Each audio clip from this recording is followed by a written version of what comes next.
선택의 순간이 지나간 뒤에도 그들은 곧바로 쫓겨나지 않았습니다. 아무 지시도 들리지 않았고 아무 음성도 이어지지 않았습니다. 먹을 것은 이미 주어져 있었고 삶은 여전히 평온해 보였습니다. 에덴은 그대로 남아 있었습니다. 겉으로 보기에 어제와 달라 보이지도 않았고 시간도 이전과 같은 속도로 흘러가고 있었습니다. 그러나 그들이 그렇게 느끼고 있던 순간에도 동산 한가운데에는 하나의 기준이 놓여 있었습니다. 먹지 말라 하신 과일이었습니다. 그 기준은 위협처럼 느껴지지 않았고 장애물처럼 보이지도 않았으며 지켜지는 동안에는 아무 문제도 드러나지 않았습니다. 그들은 아직 에덴 안에 있었고 머물 공간도 남아 있었으며 숨을 곳도 남아 있었습니다. 주변의 풍경은 여전히 익숙했고 발을 디디는 자리 또한 쉽게 무너질 것처럼 보이지 않았습니다. 그 자리에 머무는 일은 여전히 가능해 보였습니다. 그래서 모든 것이 그대로라고 스스로를 안심시켰을지도 모릅니다. 그러나 그 평온함 속에서 아주 작은 균열이 이미 시작되고 있었습니다. 바로 선택할 수 있다는 사실이었습니다. 지켜도 되고 넘지 않아도 되는 선택은 동시에 책임을 요구하는 선택이었습니다. 그날 이후 그들은 더 이상 에덴의 방식으로 숨을 쉴 수 없었습니다. 숨을 쉬려고 할수록 몸이 먼저 반응했고 이전과는 다른 감각이 조용히 따라왔습니다. 하늘을 피해 숨었다는 행동은 이미 무엇이 달라졌는지를 그들 스스로 알고 있었다는 증거였습니다. 아무 말이 없어도 그 변화는 분명히 느껴지고 있었습니다. 아직 떠나라는 말은 없었지만 이미 머물 수 없는 상황이었습니다.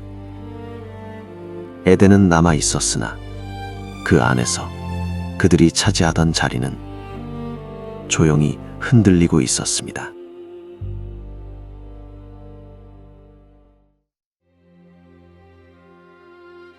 그날 이후에도 그들은 여전히 동산 안에 있었습니다. 추방은 즉시 일어나지 않았고 하늘은 여전히 그 위에 열려 있었습니다. 겉으로 보기에 삶은 계속되고 있었고 어제와 오늘의 경계는 분명하지 않았습니다. 그러나 그들은 이미 이전과 같은 방식으로 움직이지 못하고 있었습니다. 서로를 바라보는 시선이 달라졌고 같은 공간에 있으면서도 거리가 생겼습니다. 말을 꺼내기 전에는 망설임이 먼저 앞섰고 그 망설임은 점점 길어졌습니다. 작은 질문 하나는 입 밖으로 나오지 못한 채 멈추었고 그 멈춤이 반복되며 침묵이 자리를 잡기 시작했습니다. 그 침묵은 평화를 위한 선택이 아니라 드러나지 않기 위한 선택이었습니다. 그 순간부터 관계의 구조가 달라지기 시작했습니다. 함께 나누던 책임은 누가 먼저 선택했는지, 왜 그런 선택이 이루어졌는지보다 각자의 자리를 지키는 쪽으로 기울었습니다. 그들은 스스로를 변명하기 시작했습니다. 그러나 그 변명은 진실이 아니라 자신을 보호하기 위한 말에 가까웠습니다. 말은 점점 길어졌지만 그 안에는 서로를 향한 신뢰가 빠져 있었습니다. 이때 처음으로 드러난 것은 책임의 분리였습니다. 선택의 결과를 함께 마주하기보다 각자가 감당할 수 있는 만큼만 끌어안으려는 움직임이 나타났습니다. 누구도 크게 말하지 않았지만 관계는 이미 이전의 형태를 잃고 있었습니다. 아무 일도 일어나지 않는 것처럼 보이는 동안에도 선택의 결과는 조용히 쌓여가고 있었습니다. 말해지지 않은 책임은 사라지지 않았고 그 무게는 점점 분명해지고 있었습니다. 그날 이후 그들은 여전히 동산 안에 있었지만 이미 이전의 자리에 서 있지는 않았습니다. 머무름은 이어지고 있었으나 관계는 더 이상 유지되지 않고 있었습니다.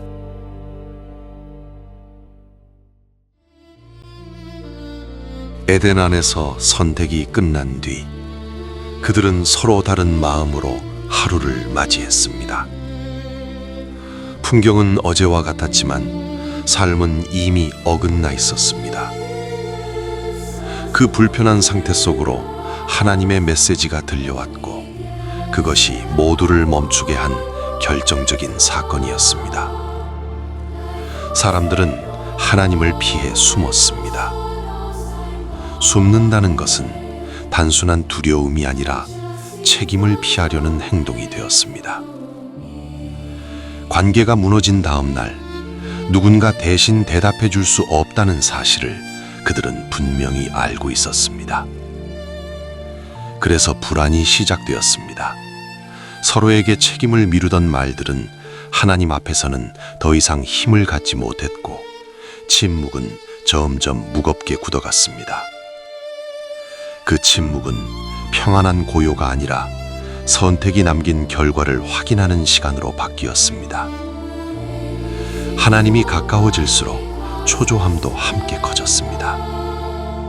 에덴 안에 머무는 동안에도 그들은 이미 떠난 사람들처럼 서로를 바라보는 눈빛을 잃었고 함께 있어야 할 이유도 조금씩 사라지고 있었습니다. 하나님의 개입은 환경을 고치기 위한 행동이 아니었습니다. 그 개입은 책임이 어디에 놓여 있는지를 인간 스스로 보게 만드는 방식이었고 관계가 왜 멈추었는지를 직면하게 하는 사건이었습니다. 그 자리에서 책임은 증거가 되었고 변명은 무너졌으며 침묵은 질문이 되었습니다. 그래서 그날 이후 그들은 더 이상 에덴의 방식으로 살 수 없는 존재가 되었습니다. 같은 장소에 있어도 이미 머물 수 없는 상태였습니다.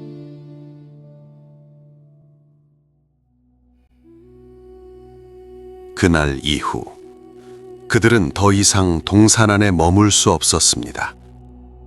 선언이 있기 전이 아니라 이미 머무르는 자체가 불가능해진 상태였습니다. 관계는 끝났고 그 끝은 선택의 결과로 확정되었습니다. 그들은 떠나고 싶지 않았습니다. 이곳에서는 모든 것이 준비되어 있었고 삶은 주어지는 것이었기 때문입니다. 먹을 것을 찾을 필요도 내일을 계산할 이유도 없었습니다. 그러나 바로 그 점이 더 이상 허락되지 않는 이유가 되었습니다. 기준을 잃은 관계는 보호를 유지할 수 없었습니다. 에덴은 관계가 유지될 때만 열려있는 공간이었고 그 관계가 무너진 순간 머무름은 특권이 아니라 위반이 되었습니다. 그들은 에덴 밖으로 나가야 했습니다. 스스로 선택한 결과를 스스로 감당해야 했습니다. 그곳에서는 아무것도 자유롭게 주어지지 않았고 모든 것은 얻어야 하는 것이었습니다. 에덴을 나서는 순간 삶의 조건은 완전히 달라졌습니다. 땅은 더 이상 응답하지 않았고 노력 없이는 아무것도 나오지 않았습니다. 시간은 흘러가는 것이 아니라 견뎌야 할 것이 되었습니다. 그들은 보호를 잃었고 대신 책임을 얻었습니다. 은혜의 환경을 떠났고 결과가 따라오는 현실로 들어섰습니다. 이제 선택은 행동으로 끝나지 않았고 반드시 결과를 동반했습니다. 이 떠남은 단순한 이동이 아니었습니다. 세계의 전환이었습니다.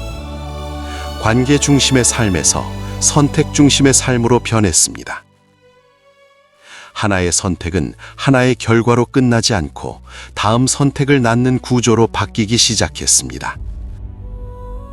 그날 이후 그들은 더 이상 에덴의 방식으로 살 수 없는 존재가 되었습니다. 그리고 그 변화는 그들 안에서만 멈추지 않게 되었습니다.